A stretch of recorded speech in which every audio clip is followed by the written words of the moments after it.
Normalmente, o problema da constipação está mais do pescoço para cima do que do pescoço para baixo. O que a pessoa pensa, a forma como ela age, o que ela ingere e o quanto ela atende às suas funções ou não.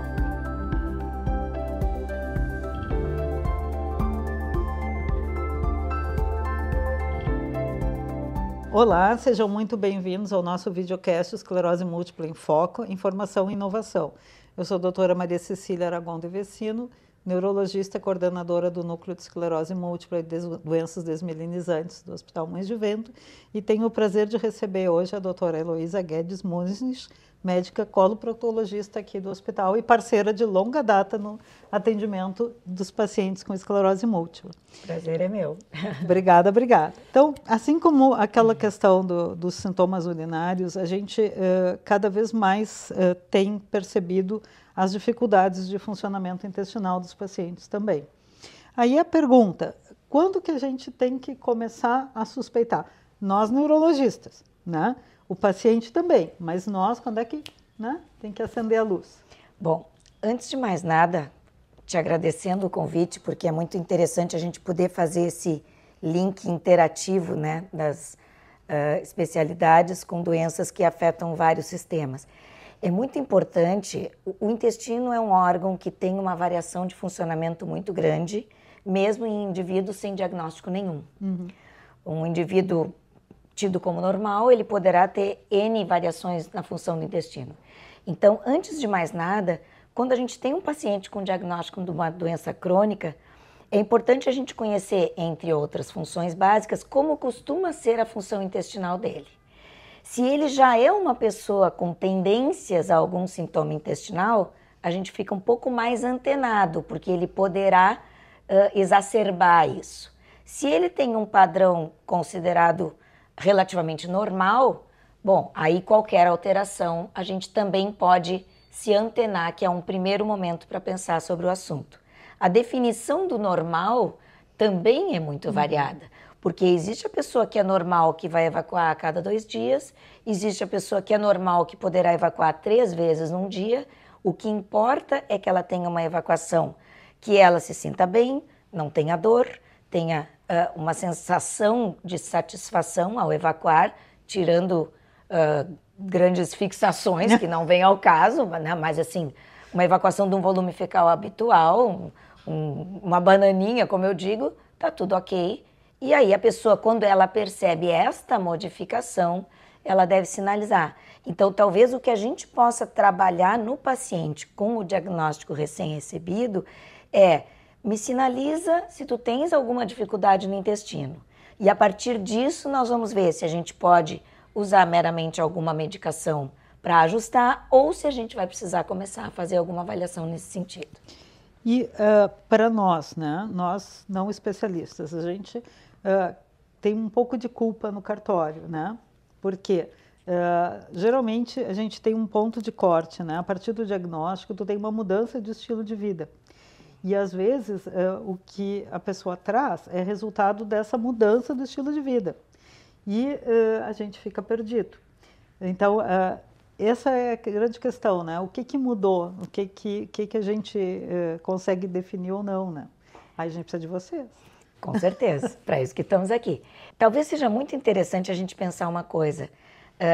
Um diagnóstico como de uma doença crônica, como a esclerose múltipla, ele faz a pessoa repensar muitas coisas. E é possível até que, num primeiro momento, essa mudança de hábitos seja benéfica, pelo menos do ponto de vista de intestino. A pessoa provavelmente vai buscar uma atividade física regular, uma alimentação mais saudável, a ingesta de líquidos de forma adequada. E esses são fatores que a gente sabe que têm um impacto na rotina da função intestinal, que, aliás, o intestino é um órgão de rotina e toda mudança de rotina impacta sobre ele. Então, toda vez que nós tivermos mesmo uma mudança para o bem, vai haver um período de adaptação. E aí, a gente também tem que levar em consideração que um paciente que já está no seu tratamento em andamento padrão, mas que eventualmente tem um pico, ele poderá, naquele momento, precisar outras medicações e isso também impactar ou precisar fazer repouso por conta de uma crise aguda de fadiga, e aí isso também vai impactar. Então, a gente tem que estar atento para as modificações e principalmente pedir para a pessoa relatar, porque muitos pacientes às vezes acham assim, ah não, isso só deu hoje, então vai passar. Pode até ser que seja, Sim. mas o ideal é a gente acompanhar isso. E eu acho que no momento em que o paciente tem o diagnóstico, talvez seja interessante ele fazer uma avaliação com o especialista, tanto o uro quanto o coloprocto, para ter uma linha de base, uma avaliação de base, como é que eu estou neste tempo zero do início do meu tratamento. Eu acho que isso é bem importante. Então, era exatamente o que eu ia perguntar, porque assim como a gente usa uma série de medicamentos sintomáticos que a gente sabe que interfere, a gente, quando começou a usar medicamentos orais na esclerose múltipla, houve muita preocupação sobre o impacto. A gente sabe que algumas drogas, ok, têm potencial maior, outras menos. Mas será que nós temos tanta força assim para impactar o intestino? Eu acredito que sim. Ui. Mas eu sempre digo, quando um paciente vem de um tratamento que já está bem redondinho para ele e a doença está sob controle, eu uso aquela máxima, time que está ganhando, a gente não muda o jogador. Então o que a gente faz? A gente deixa o time montado e entra com alguma coisa que vá fazer um microajuste ali, né? Por exemplo, em alguns casos, as terapias, os medicamentos modificadores de doença, eles poderão ter impacto até em questões de diarreia. Exatamente. Né? E aí, se a gente for pensar que o paciente poderá ter dor e poderá precisar usar um opioide, por exemplo, daqui a pouco o efeito colateral de um combate o efeito colateral do outro e 0-0 e bola no centro e toca a partida. Então, na verdade, essa composição ela vai ir sendo ajustada, porque não existe uma regra. Cada um vai ter o seu status normal. E nós vamos ter que ir vendo isso também de acordo com a evolução, porque com o passar do tempo e eventualmente a evolução da doença, tu quer ver uma coisa? Também para o intestino, mais de 60% das pessoas vão ser afetadas na esclerose múltipla. Mas lesão da doença propriamente dita não é sempre a causa do impacto. Com certeza. Na maior parte das vezes, é o que a doença provoca em termos de fadiga, redução de atividade e as medicações para dor e tudo mais.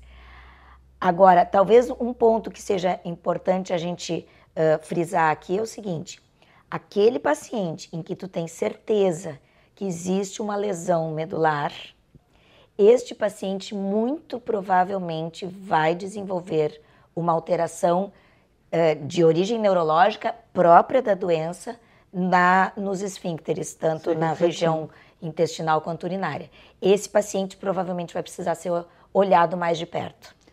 A gente estava falando já com outras vezes sobre essa questão do passar da idade, né? Do envelhecimento. Claro que para as mulheres tem um impacto maior por conta da menopausa, mas de modo geral, esse envelhecimento muda a função do intestino? Também muda. A redução de colágeno, o afrouxamento da musculatura, isso com o tempo pode provocar uma mudança mesmo nos homens.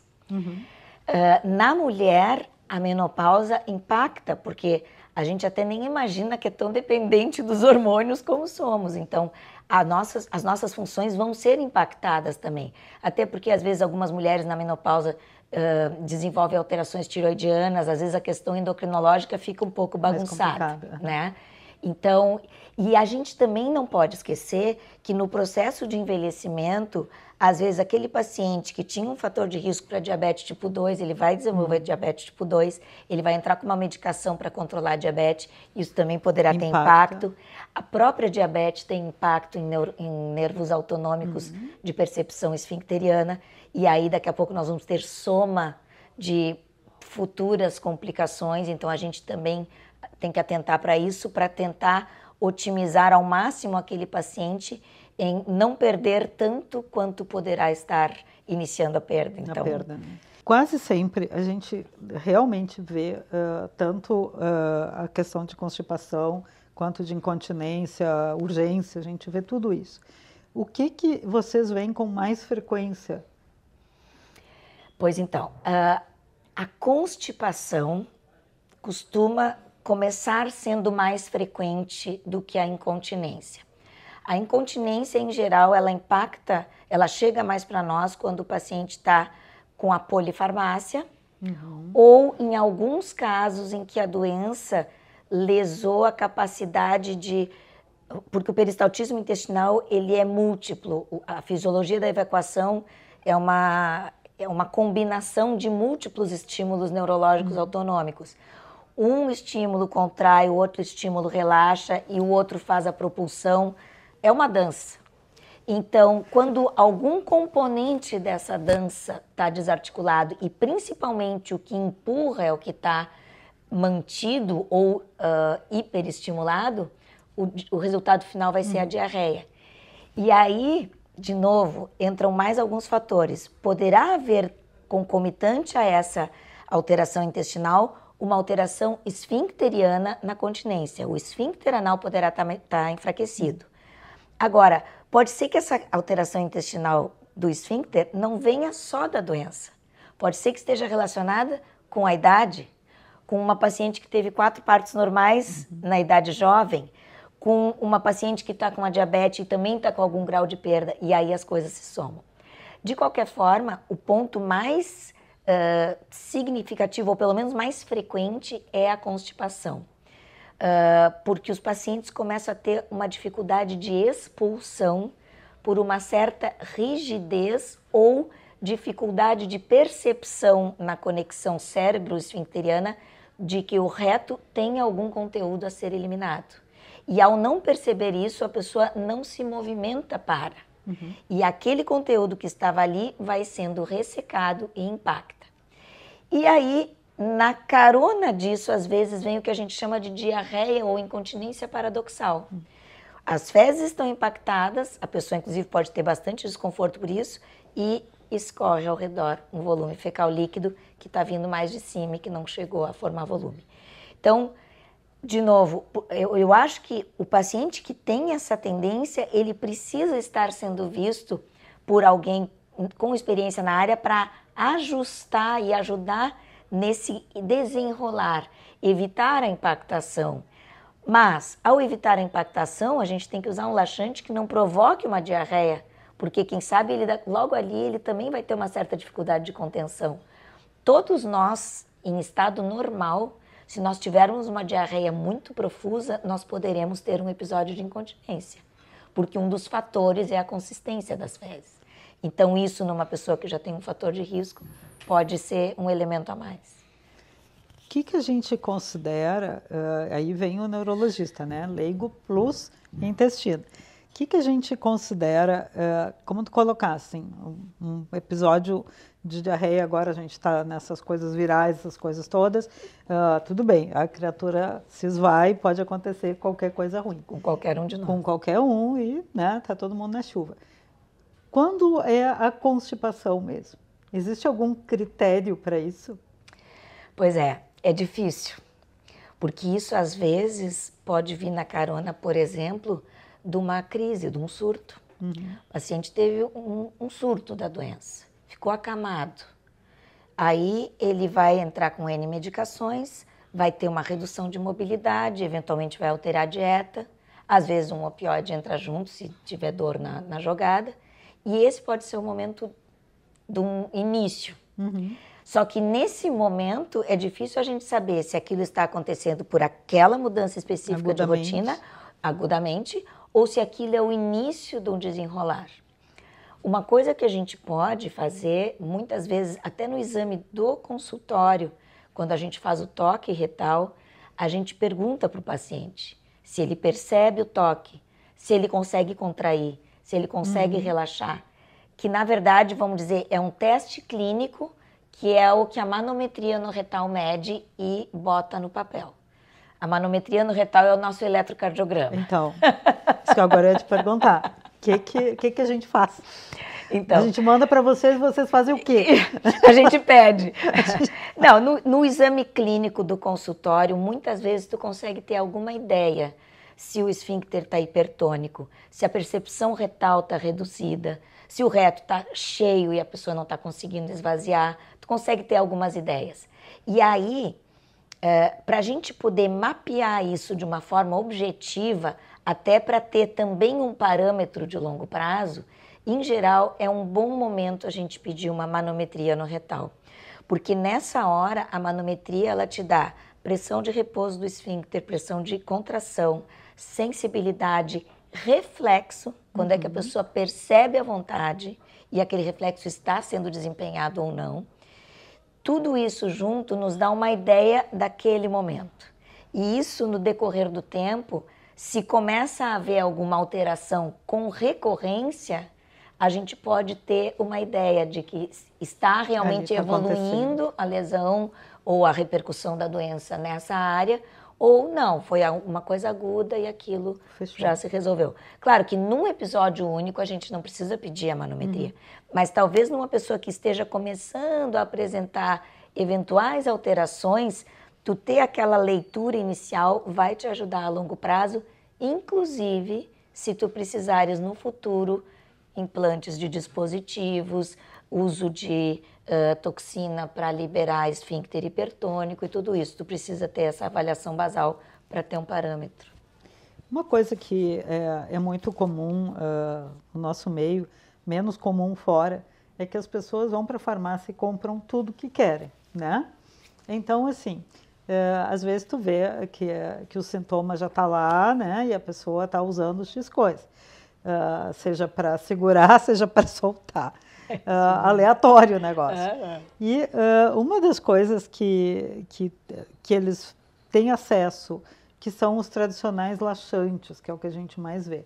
Daí, isso aconteceu hoje de manhã, que foi muito, muito interessante, porque é uma paciente que foi com seu marido e a história era de que ela era sempre uma constipada e que daí ela tomou laxante a vida toda e que por isso não funciona mais. Então, e o marido só olhou para mim.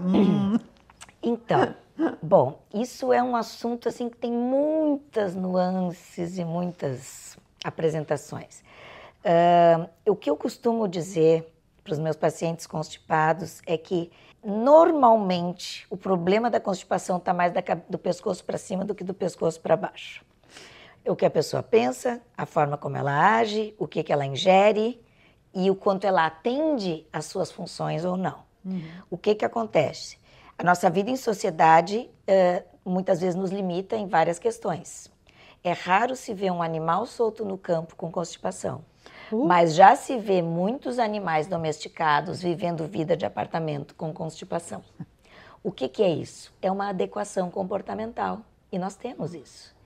E isso é um comportamento aprendido, autoinduzido muitas vezes, ou induzido por fatores externos, que se perpetua no tempo.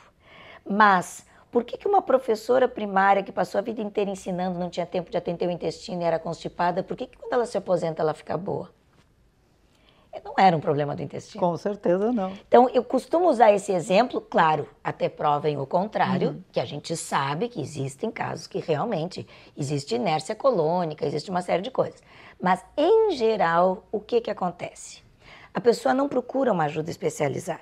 Ela vai na farmácia, ela compra o laxante, ela toma o laxante e elimina tudo o que tinha, e aí ela fica presa nos 2, 3 dias que seguem o uso do laxante. Aí ela vai de novo, compra outro laxante, tem um efeito catártico de novo e aquilo funciona por picos. Isso não é um funcionamento normal para o intestino. Então, eu sempre procuro fazer o seguinte comparativo. Se tu fores na farmácia, comprares um diurético e tomares 3 cápsulas do diurético, tu vai tirar toda a tua pressão. Talvez tu não sobrevivas, mas este é o ponto. Sim. O laxativo, ele existe para ser usado na dose adequada para fazer o intestino ter a sua exoneração diária. E não é eliminando tudo. A gente elimina tudo quando está num preparo para um exame. não quando está no dia a dia. Então, se a gente descobrir o ponto de uso do medicamento, a gente pode conseguir acertar com aquela pessoa. Porém, algumas pessoas também têm uma alteração esfincteriana que não está relacionada com a esclerose múltipla, mas que pode ser a causa de uma constipação de vida toda, que é o anismo, que poderá ser exacerbado com a lesão neurológica, que é o seguinte, a pessoa toma todos os laxantes do mundo, aquilo funciona por um tempo e depois para. Ai, o meu intestino acostumou. Não, é que aquele estímulo passou a ser ignorado de novo, porque a pessoa tem uma musculatura, às vezes, com uma tonicidade um pouquinho maior do que o necessário. Então, a gente acaba falando muito, mas o que eu quero dizer é que são tantos os detalhes que o ideal seria que essa pessoa tentasse fazer do jeito melhor, procurasse um profissional, modificasse a dieta, modificasse a atividade física e usasse medicamentos de uma forma bom senso. Eu conheço pacientes que usam laxativos uma vida inteira em dose baixa e não tem problema algum. A única preocupação deles é se os laxativos saem de linha, porque eles têm que achar um outro para botar no lugar. Por quê? Eles precisam daquele estímulo, mas é um estímulo baixo e irregular. Talvez esta paciente que diga que não funciona mais não tenha a questão do laxante Sim, foi a atrapalhando. referência direta, né? Mas tenha talvez alguma coisa esfincteriana atrapalhando. Essa é uma paciente que merece ser estudada para a constipação. Deve estar chegando. Na questão que a gente comenta sempre de uso de drogas, né, desde antidepressivos e tal, uma das coisas que frequentemente os pacientes questionam, não com a constipação, mas com a questão da perda ou da urgência fecal, são os nossos antiespásticos, né? Então, a gente precisa usar, e às vezes os pacientes não usam, e às vezes eles também fazem uma associação, assim, não, tal coisa eu fiquei frouxo, né? Então, existe isso como vida real ou é fantasia mesmo? Não. A gente tem culpa? Às vezes sim. Mas vê bem, eu continuo naquela linha, time que está ganhando a gente não muda. Tá. Se for para melhorar o espasmo, a gente mantém a medicação e entra com outras formas para manejar a perda, ou o soiling, que a gente às vezes fala, que é aquela pessoa que ela poderá não ter uma perda de franca evacuação, mas ela perde pequenas quantidadezinhas. Existem muitas coisas que podem ser feitas. Uma delas é o esvaziamento retal com mini supositórios ou mini enemas. Em casos mais extremos de perda, a gente pode ensinar o paciente a fazer a sua autoirrigação retal. Isso é uma coisa que a gente usa, um dispositivo que se usa inclusive em pós-operatórios de cirurgia de reto, quando a ampola retal fica muito pequena, que o paciente fica com pouco armazenamento, às vezes ele tem polievacuações e isso fica muito complicado. Então ele prefere fazer uma autoirrigação, um autoenema, e a cada 2 dias ele faz esse esvaziamento. Regula. Regula. Existem situações que existem mini plugzinhos, como se fosse vamos dizer, como se fosse um absorvente interno feminino que tu pode usar caso a pessoa tenha uma passagem anal já um pouquinho com redução de tônus. Existem coisas, Recursos. Elas podem ser usadas. Os antidiarreicos também podem ser usados. Existem doses que a gente pode explicar para o paciente qual é a dose teto que ele pode atingir. Claro, sempre vem aquela pergunta, mas não se pode mais tomar antidiarreico porque diz que tu guarda a doença contigo. Quando a diarreia é infecciosa, de fato não se pode usar um antidiarreico. Tu vais guardar a doença. Vai guardar a contigo. Mas quando é uma diarreia funcional ou de efeito colateral de doença, tu pode manejar com o antidiarreico e fazer esse contraponto. E normalmente tu consegue achar um ponto de equilíbrio. A questão principal é o paciente estar motivado e aceitar que aquilo vai ter um período de adaptação. E claro, aí vem as outras questões da vida como ela é.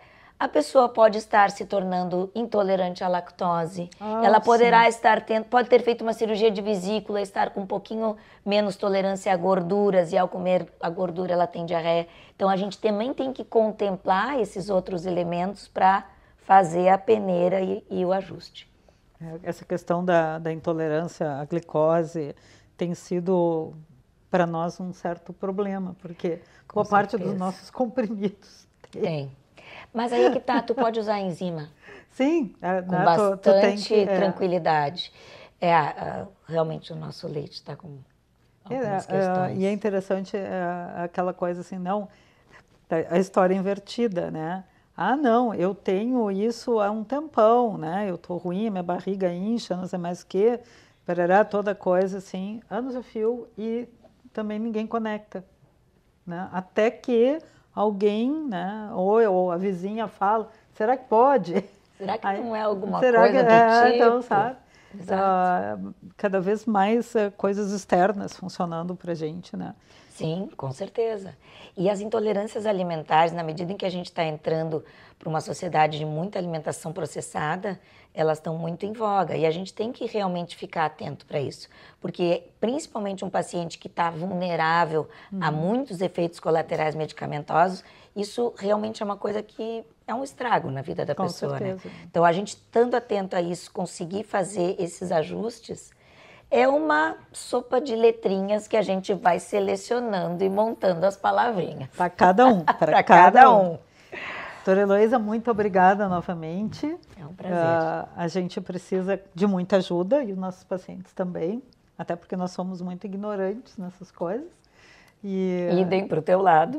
Não, a gente funcionando junto dá certo. É isso aí, por isso que temos que formar times. Isso aí. Muito obrigada. Muitíssimo obrigada, gente.